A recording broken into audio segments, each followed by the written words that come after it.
Hello, good morning to all class 9th Hindi वाले बच्चे। आज हम आपको एक नई कविता पढ़ाएंगे और उस कविता का नाम है यमराज की दिशा। कविता संख्या है 10 और पेज नंबर है 60। कविता पढ़ने से पहले जिस कवि ने उस कविता को लिखा है या जिस कवि ने इसकी रचना की है, सबसे पहले हम उसके जीवन के बारे में थोड़ा सा पढ़ लें, यानी कि उसका कवि का जीवन परिचय। तो कवि का जीवन परिचय कुछ इस प्रकार से है। अब यहाँ आ जाओ, इधर जो कविता हम पढ़ने जा रहे हैं, यमराज की दिशा, और इस कविता को लिखने वाले कवि का नाम है चंद्रकांत देवताले जी। तो चंद्रकांत देवताले जी का जीवन परिचय कुछ इस प्रकार से है। क्लास 9th हिंदी वाले बच्चे, कवि का परिचय। चंद्रकांत देवताले जी का जन्म मध्य प्रदेश के जौल खेड़ा गांव में सन 1936 ईस्वी को हुआ था। इन्होंने प्रारंभिक शिक्षा इंदौर से प्राप्त की। मुक्ति सागर विश्वविद्यालय से इन्होंने पीएचडी भी हासिल कर ली। इनकी कविताओं में है मनुष्य के सुख दुख की जानकारी मिलती है। सन 1912 में चंद्रकांत देवताले जी को साहित्य अकादमी पुरस्कार से भी सम्मानित किया गया। ये कविता भी एक पारदर्शिता और एक विरल संगीतात्मक वाली एक बहुत ही सुंदर कविता है। यानी इन्होंने इतनी सुंदर कविता की रचना की है। तो ये था शॉर्ट में, बहुत ही संक्षिप्त में, चंद्रकांत देवताले जी का थोड़ा सा जीवन परिचय। अब आ जाओ, अब हम आपको यहाँ पढ़ाएंगे। इसके हमने 5-6 भाग किए हैं। यमराज की दिशा, तो थोड़ा सा इसको हम रीड कर लेते, पढ़ लेते हैं। कवि चंद्रकांत देवताले जी कहते हैं, माँ की ईश्वर से मुलाकात हुई या नहीं, ये कहना मुश्किल है। यहाँ लिखा है, देखिए, पर वो जताती थी जैसे ईश्वर से उनकी बातचीत होती रहती है और उससे प्राप्त सलाहों के अनुसार, यानी सलाह मशवरा के मुताबिक, जिंदगी जीने और दुख बर्दाश्त करने के लिए वो रास्ते खोज लेती है।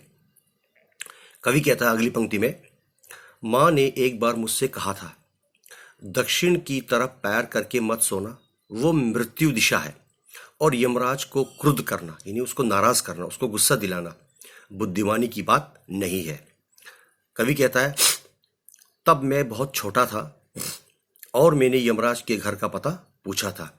उसने बताया था कि तुम जहां भी हो वहां से हमेशा दक्षिण में कभी पैर करके नहीं सोना है। अगली पंक्ति है, माँ की समझाइश के बाद, यानी माँ जब कवि कहता है, जब माँ हमें समझाती है, दक्षिण दिशा में पैर करके मैं कभी सोया ही नहीं, और इससे इतना फायदा जरूर हुआ। क्या? इधर देखो, अगली पंक्ति पेज नंबर 61 पर है। दक्षिण दिशा पहचानने में मुझे कभी मुश्किल का सामना नहीं करना पड़ा।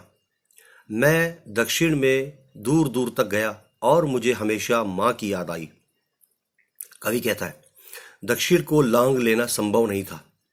होता छोर तक पहुंच जाना तो यमराज का घर देख लेता, पर आज जिधर भी पैर करके सोओ वही दक्षिण दिशा हो जाती है। सभी दिशाओं में यमराज के आलिशान महल हैं और वे सभी में एक साथ अपनी दहकती आंखों सहित विराजते हैं। माँ अब नहीं है और यमराज की दिशा भी वो नहीं रही जो माँ जानती थी।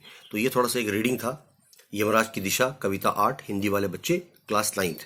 तो अब हम इसको थोड़ा सा आपको एक 2 भाग करके समझाते हैं। अब आप यहाँ आइए, कक्षा 9, कविता 10, यमराज की दिशा। पहली पंक्ति है, माँ की ईश्वर से मुलाकात हुई या नहीं ये कहना मुश्किल है, पर वो जताती थी कि जैसे ईश्वर से उसकी बातचीत होती रहती है और उससे प्राप्त सलाहों के अनुसार जिंदगी जीने और दुख बर्दाश्त करने के रास्ते वो स्वयं खोज लेती है। इन पंक्तियों का अर्थ चंद्रकांत देवताले जी कुछ इस प्रकार बताते हैं। इन पंक्तियों में कवि ने अपनी माँ के ऊपर अपने विश्वास और उनकी माँ ईश्वर पर विश्वास का वर्णन किया है, लेकिन उनकी माँ उन्हें ये विश्वास दिलाती है, भरोसा दिलाती है कि उनके और ईश्वर के बीच सदैव बातचीत होती रहती है और उन्हें जीवन जीने की जरूरी सलाह देते रहते हैं। अब आ जाओ दूसरी पंक्ति है। कवि कहता है, माँ ने एक बार मुझसे कहा था, दक्षिण दिशा के तरफ पैर करके मत सोना, वो मृत्यु दिशा है और यमराज को क्रुद्ध करना बुद्धिमानी की बात नहीं है। इसका अर्थ चंद्रकांत देवताले जी कुछ इस प्रकार से कहते हैं। कवि कहता है कि जब वो बच्चा था तब उनकी माँ ने उन्हें बहुत सारी शिक्षाएं दी थी। उन्हीं में से ये भी एक शिक्षा है कि दक्षिण दिशा की ओर पैर करके कभी नहीं सोना चाहिए। इस दिशा में यमराज, यानी जो प्राण लेने आता है, मृत्यु के देवता का निवास होता है, यानी वो उस दिशा में रहता है। क्योंकि मृत्यु के देवता यमराज को गुस्सा दिलाना, उसे नाराज करना कोई बुद्धिमानी की बात नहीं है। ठीक है, अब आ जाओ तीसरी पंक्ति। कवि कहता है कि तब मैं छोटा था और मैंने यमराज के घर का पता पूछा था। उसने बताया था, तुम जहां भी हो वहां से हमेशा दक्षिण दिशा में कभी पैर करके नहीं सोना। इसका अर्थ चंद्रकांत देवताले जी कुछ इस प्रकार से कहते हैं। इधर देखिए, प्रस्तुत पंक्तियों में कवि ने, यानी कि इन पंक्तियों में कवि ने ये कहा है, कवि ने बच्चों के कोमल मन में, यानी छोटे छोटे बच्चों के, फूल से खिलने वाले बच्चों के मन में उठने वाले ऐसे सवालों का वर्णन किया है। छोटे बच्चे जो होते हैं वो अक्सर उनके मन में, उनके मस्तिष्क में बहुत ही मीठे और बहुत ही नर्म स्वभाव के सवाल पैदा होते हैं।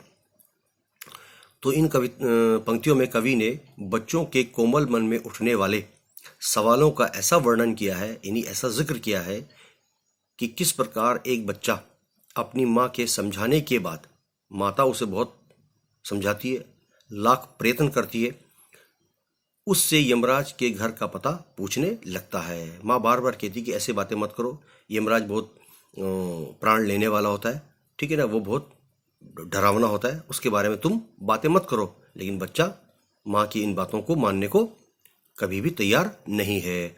अंत में यमराज के घर का पता पूछने लगता है। कवि ने दक्षिण दिशा के द्वारा दक्षिणपंथी विचारधारा को भी यमराज बताया है। कवि ने कहा कि तुम यमराज के घर का पता पूछ रहे हो, यमराज तो प्राण लेने आता है, वो बहुत डरावना है, ठीक है ना, काला, लंबा चौड़ा है ना, बड़ी बड़ी मूछें, और सज धज कर पीले वस्त्र में वो मनुष्यों के प्राण लेने आता है। तुम बार बार उसका पता क्यों पूछते हो? ये तुम्हारे लिए ठीक नहीं है, क्योंकि बच्चों को क्या मालूम कि यमराज कौन है। उनके मन मस्तिष्क में छोटे छोटे जो ये सवाल जागृत होते हैं, इनको पूछने के लिए वो माँ को बार बार आग्रह करते हैं कि माँ ऐसा क्या है यमराज के बारे में बताइए। तो माँ उसको कई बार समझाने की या समझाने की कोशिश करने में लगी रहती है। अंत में बच्चा पूछ लेता है क्या कि यमराज के घर का पता पूछने के बाद उसे ऐसा एहसास होता है। और अंत में कवि ने यह कहा है कि दक्षिण दिशा के द्वारा दक्षिणपंथी, यानी दक्षिण दिशा में, साउथ डायरेक्शन में, ये तमाम विचारधारा को भी, तमाम उन बातों को भी कवि ने यमराज बताया है। बहुत बहुत धन्यवाद।